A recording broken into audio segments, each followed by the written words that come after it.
This is it, the location of your final challenge. A test of will, a test of courage, a test of talent, and a chance to beat the pants of Van Van, the supposed madman, and his eviler counterpart Ashley.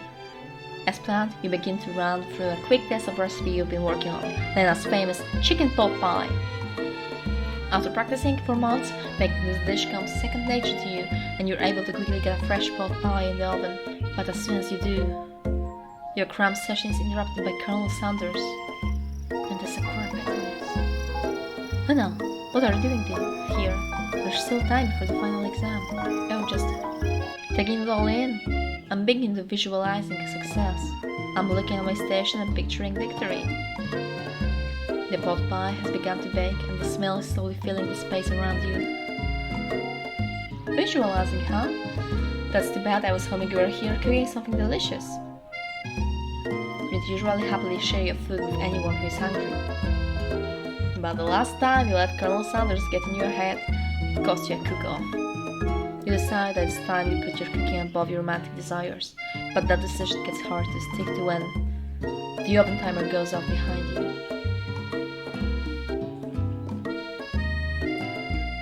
I mean, we can't ignore it, come on. What's gonna burn? Okay, you got me. I'm doing a little bit more than just visualizing. I know, my nose can smell a pot pie from 400 yards. That's an oddly specific distance, but you'd expect nothing less from such an oddly specific man. You know it was a pot pie just from the smell.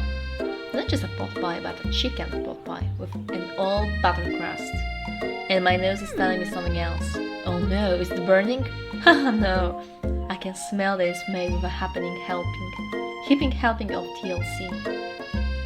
TLC? What's TLC?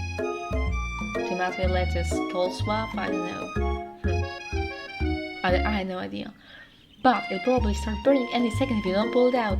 The moment of truth. Wow.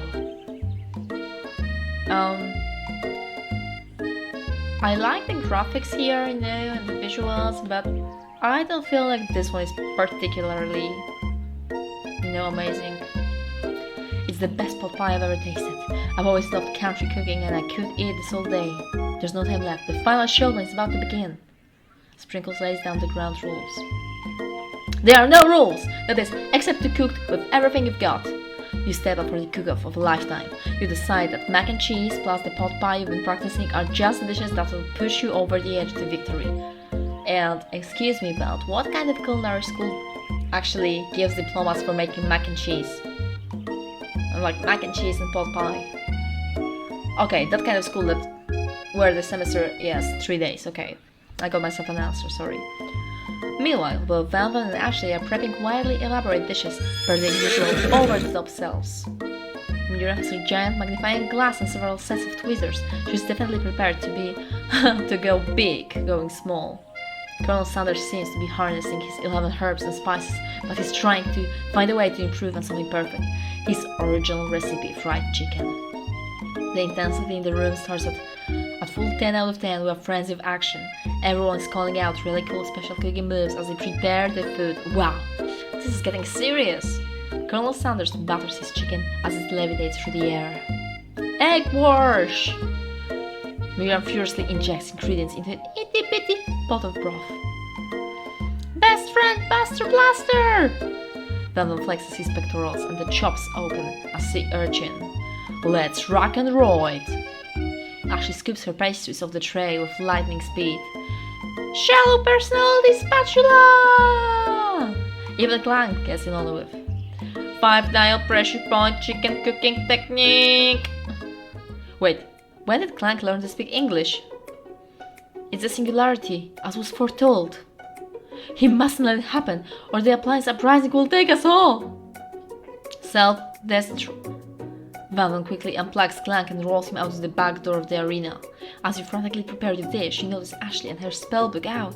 Is she going to use some dark magic to turn the tide? You've got a book of your own, and you're desperate not to see her win another battle. Should you take this opportunity to fight magic with magic, even if it's almost certainly evil magic? Do it the hard way. That's how we roll. We didn't know. Fair and square. Who needs magic when you've got passion? Colonel Sanders ain't got no magic, and he still succeeds in opening all his restaurants.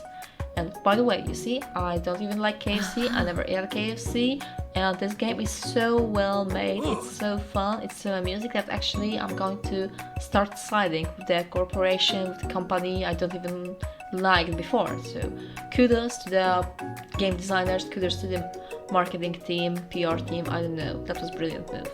Anyway, going back to the game. I'm going to do it the hard way. Colonel Sanders sees that you have chosen to win on your own terms, and he gives you a subtle wink that from across the room. I believe in you, Lena. Miriam notices too. And I've always believed in you, Lena, since we're little kids, because I'm your best friend forever. You turn to notice that Miriam is at your station, cheering for you. Miriam, what about your dish? If you are here cheering, who is cooking? Tiny food, short cook time. I'm actually already done, so I thought I'd help you. Oh, that's sweet, but... Miriam tosses a handful of spices directly into the boiling noodles. It's a secret ingredient. Oh. Oh my god, Miriam. Miriam, what have you done? Come on. She doesn't know that she lied, that the ingredient was made up, and where in the world did she get the Eye of Newt from? The boiling pot explodes, sending Miriam flying backwards. The watery noodles begin to swirl in the air, bubbling up into a dark cloud that thickens and congeals before your very eyes. I mean, if it's just like the noodles cooking in the water, you can just still make another batch, right?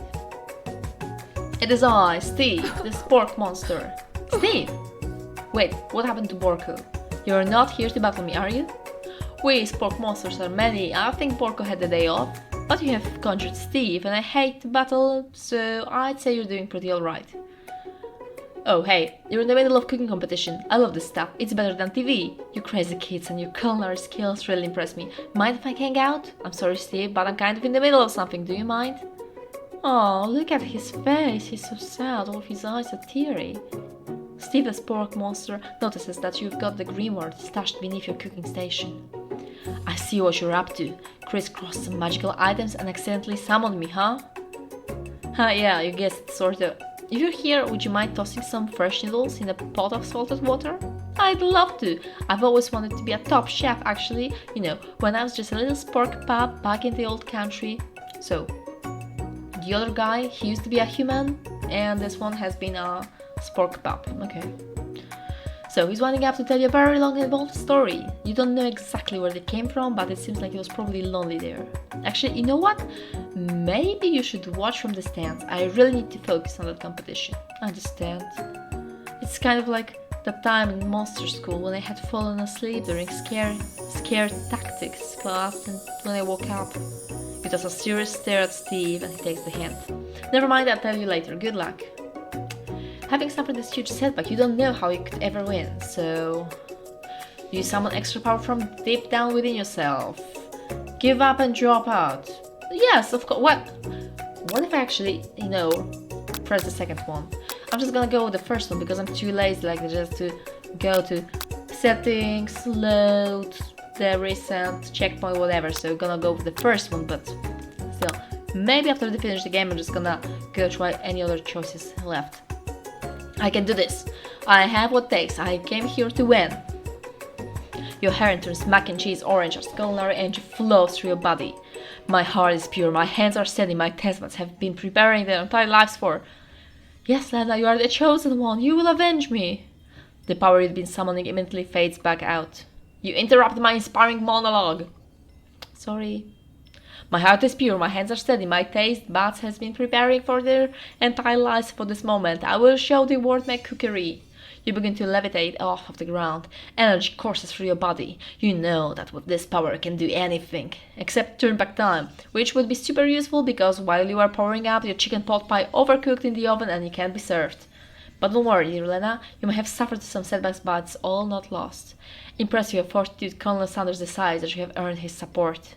I've been watching today and must say I'm truly impressed. You've been thinking of your feet and rolling with the punches. He steps up to your station and stands right beside you. I'm here to help. All you've managed to make is mac and cheese, and time is almost up, so you're going to need it. But Colonel Sanders, what about the test? What will happen to you? What about the rules? Following the rules. And there was no rules actually, so nobody tells you that it's about so a fellow student cannot cook for you instead. So I don't see a problem here actually. So following the rules has never been my timing. I follow my heart. What a guy! Colonel Sanderson folds a delicate white towel to reveal the most delicious fried chicken tenders you've ever laid your eyes on. And besides, sometimes unexpected combinations can have surprising effects that surpass the individual efforts. Are you suggesting? If we combine forces, we can form the perfect food union. Time's up, students. Okay, so we just were standing and talking with everyone and we did not cook anything and there's the time's up, right? Ah, okay. With time expired, it's the moment everyone has been waiting for. You must now prepare to present your dishes. So a handful of students stand tall, but the class seems incomplete. It seems we're missing some students. Pop? Clang? From off screen you hear a pure and innocent giggle that can only come from one student. Hehehe, I'm flying! It sounds like it's coming from the broom closet over there. Miriam, would you mind? Inside of the closet you see Pop hanging on a broom hook by the elastic of the underpants. Pop, get down from here right now! Let me guess, did Van Van have something to do with this? When someone asks for a wedgie, who am I to refuse? I thought a wedgie was a salad. It looks like Pop is eliminated from the challenge, seeing how he didn't cook anything. I can't feel my legs, may I be excused? Sure. You kids and your pranks, I must say, it's not the worst prank in university, but it's not exactly your room material. Wait a second, pranks? Clang! Where did that pressure cooker roll up to? You wait to hear our signature weird beep or under onomatopoeia, but there's none. Somehow, he got must have gotten unplugged, I guess. We'll have to figure that out later. That leaves only 4 remaining students. Only 4 students? What kind of class is that? That's so elitist for it. So exclusive. 6 students in a class? Dang! Collective final projects. Yes, it has been a long semester. Oh, just 3 days. Oh my god. Terrible. 3 whole days long. Marathon days of hard work, time, blah blah blah. Sorry, I just skipped too fast and there's no going back. Miriam, please step forward. Now, describe a dish. I've made tender udon noodles in savory soup. My word, it's so delicate. Is that a teeny tiny nanomaki I spy offload this itsy bitsy bowl? Yes, chef. Please call me Sprinkles. Chef is my father's name. Yes, Sprinkles. And some green tea made from baby leaves that I picked myself. Sprinkles carefully sniffs around the dish before opening his mouth and letting just the tip of his pink tongue dip into the bowl. Sublime. Would anyone else like a taste? Oh, come on, I'm not like one of the dogs who dance and floss. I even have a really cute electric toothbrush for dogs. Fine. I enjoy it all by myself. And in a flash, the entire meal has been devoured. Not that it took much, it was less than a table's worth of soup. A+. Rarely do I taste a dish with so much love for enthusiasm as yours. Miriam is overjoyed. She gives you a huge hug. Thank you, Lena, for helping me to believe in myself. Van Van, you're up. Now, describe a dish. I made uni over smooth egg custard in an axe-hewn urchin shell topped with caviar. Okay. Did you skewer one type of urchin with spines from a second different colored type of urchin? Yes, Sprinkles. A bit much, don't you think? That's exactly why I did it. A bit much is kind of my brand, doesn't it look cool? Sprinkles leans in to sniff the uni, but he can't get his nose close to on account of all the spikes. He begins to paw at it rapidly, causing the custard to slosh around. Woof woof! Please be gentle with my cuisine! Finally, Sprinkles goes all in, tongue first, but he can't get past all the needles. He reels back and his tongue is poked and prodded. Ouch! My tongue! The professor appears to be having an allergic reaction to the sting. I can't eat it. It kept fucking my tongue. Disqualified. A stunning turn of events. Who would have thought that serving food in a bowl made of needles would make it difficult to eat it? Dejected Van Van doesn't go gently into the night. Disqualified? For glamour? Don't discuss your This isn't the last you've heard of me. Before forcing us to endure his swollen tongue for another moment, Sprinkles graciously laps up a bowl of milk. I know. Yeah, I'm a dog and I drink milk, get over it. Sometimes it helps calm my agitated tongue. Next student, Ashley, it's time to step up. Now, describe a dish. I made orange blossom Turkish delight in a light rosewater syrup topped with French meringue and connected by sugar glass. Come on, that's lovely, isn't it? It needs like lots of precision here, and make a meringue, that's difficult, you know, and Turkish delight as well. And if you want to really do the sugar glass like this, oh, give her A+, come on. That takes lots of work and lots of, especially with this sugar glass, the caramel, you really need to get the temperature of the caramel on point, just make sure it's not burnt, that it's flexible, that you can still model it. It's not easy. That actually doesn't sound too bad. Indeed, it's quite delightful. However, I'd ask that you please refrain from eating it or attempting to taste it in any way. It's very fragile and meant to be a display piece. Don't eat the food? At a cooking school? Got those in your ears or something, Glenn? I told you it's a display piece. Actually, I must say it is beautiful. However, there's a cooking competition at a cooking school. Yeah, which is why I cooked it. And did an extremely good job cooking it too. I didn't realize that we were having an eating exam. If I wanted to be judged on eating, I'd go to the College of Eating School for the hungry. I suppose you could smell it if you absolutely insisted, but don't breathe too hard, you might disrupt the sugar spiral. If the food cannot be eaten, it cannot be judged. You are disqualified. Rage overtakes Ashley, and she finally cannot keep her two-faced routine up. You wouldn't know I'm cuisine if it cooked you! And with that, Ashley storms out of the red, dedicate herself to being the best, but this time without being shackled by trying to be fake nice and liked by everyone. This isn't the last you've heard of me either. If this class gets much smaller, I'll be teaching myself. You and Colonel Sanders, the final cooks, step up together. 2 chefs? What began as a bowl of delicious mac and cheese? Well, it looks quite nice. I mean, look at the effect of the vapor over it. Quite cute. And the lighting, yeah. But there's, I don't really see cheesiness on it, so just like a macaroni. It has become something else. Oh. He examines the closest, sniffing and eyeing the bowl. So it's like macaroni and cheese sauce and pieces of nuggets, I don't know. I don't have a good feeling about it. From somewhere in the room, ultra drum plays. Just when I thought I've seen everything in this kitchen, you give me this thing, and completely blow me away. In my 49 dog years of life, I have never tasted anything so delicious and perfectly balanced. It's so delicious, in fact, that everyone passes the class. You pass, and you pass, and you get a pass. Everyone gathers around and partakes in the mac and cheese bowl. They all seem to transcend this reality to another dimension. You win! Together, you and Colonel Sanders have made a new menu item. The new menu item is so impressive, even the Van and Ashley are drawn back to its magnetic fragrance. When they gaze upon your mac and cheese bowl, they admit that you are indeed an excellent chef. Sprinkles declares that you have passed. Everyone has passed. There were supposed to be more battles, but come on! How could they be better than this one? Now that the school year is complete and everyone has graduated, the students return for the last assignment. Together, groove on! The cafeteria has been completely redecorated in order to serve at the site of the school's graduation dance. Come on, you study 3 days and you get a dance? Okay. Compared to the massive high-tech cooking arena, the humble decor seems downright cute and cozy.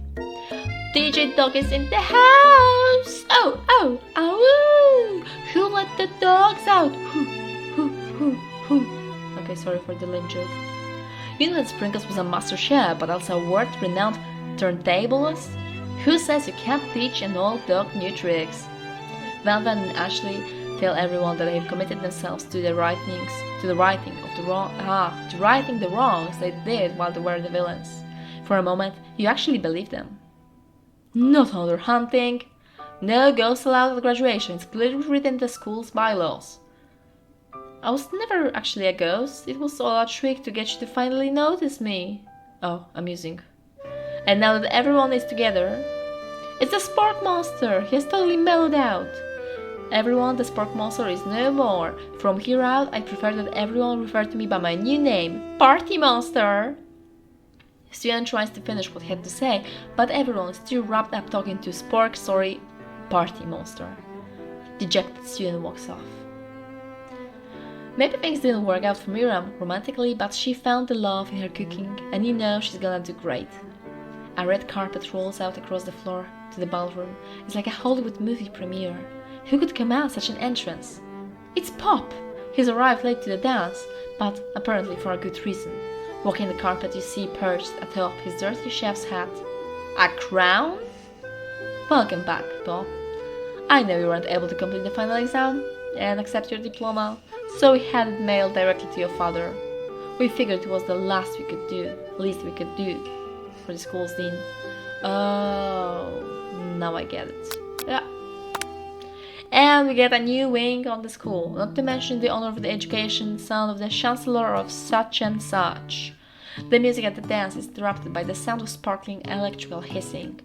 It's Clank, who arrived late to the dance. Now that I have graduated, I can reveal my truth. Whoa! He's still doing the talking thing. I am Clank. I am not of this earth. I am actually from a faraway planet in another dimension. What? What? I actually feel like I knew this whole time. Now that I have learned the ways of your kind, I must return. Miriam, will you come with me? I don't know what to say. Besides, no, obviously. I have just begun to learn who I really am. This isn't the time for me to devote my life to figure out who you are, Clank. You're blown away by Miriam's maturity. It's pretty clear that she's managed to surpass you with that regard. I understand. Kind of. Humans are weird. A portal opens up and Clank disappears through it. Finally, Colonel Sanders arrives. Howdy, classmates! Just like the first day you met him, he has come prepared to feed the entire class. However, it's not enough to just give them a bucket of chicken. It's time for a full meal. Okay, so coleslaw, some kind of buns, mashed potatoes, gravy, and chicken. Yeah. I didn't get to be the most famous chicken man in the history of chicken and man by not reminding people to go out and buy my chicken. Is this the end? I'm not sure. I was really hoping for a more... Yes, of course, yes. Woof! You got me worried for a moment. No, it's not the end. As everyone feasts on the delicious chicken dinner, Colonel Sanders finds you sitting at the edge of the dance floor. Lena, what are you doing sitting all alone? Oh, just waiting for the right person to ask me to dance. I wonder, might you tell me what are the qualities that you would expect to find in such a lucky person? Off the top of my head, I don't know, a spicy mask, tidy goatee, and a degree from the University of Cooking School, just to name a few. It truly is my lucky day. Would you dance with me? Yes, I would love to. As you glide across the dance floor, hand in hand with Colonel Sanders, the future stretches out in front of you. And once my 100th franchise is up and running, I'll be ready to take a day off, and I'll be so glad to spend together with you, Lena. How sweet! We'll work together and play together. Colonel Sanders stops dead in his tracks. Work together? Well, I think that's something I just need to do by myself. But who will help you run the restaurants? I don't believe I need help. Besides, based on your time at school here, do you really think running restaurants is the best path forward? Could it be? I found love and connection, but failed to earn Colonel Sanders' respect as a chef. Oh. Can you live with only half of him? Will you be able to endure sharing him with his other love, the life of an entrepreneur? I suppose I could enroll at pastry school. Oh, my dear Lena, I'm sure that you'll find your place eventually, and along the way, you'll have me by your side. The end. Okay, so we've got some love connection, but we are not running the KFC together. Boo-hoo, big deal. Okay, so that's it. That's the game. I was looking forward for some kind of cool outro, but well, there is no outro. It's just like the same animation over and over again. Anyway, I had a really great time playing this game. It's so ridiculous, it's so absurd, and as I mentioned before, it's a really great marketing step. It's fun, it's whimsical, and it actually makes the big corporation kind of likable. And they use all those cliches, like, you know, the dating sim with kawaii things, and they added corgi, which is actually recently very popular. So somebody did a very, very good job. So I really appreciate that. I really admire a person who came up with the idea, hey, let's make a dating simulator where we can date Colonel Sanders, but actually we're gonna use it as a marketing tool to sell more chicken. What about that? Yes? Anyway, fun game, free game. I might give it a try to see what other options would lead me to.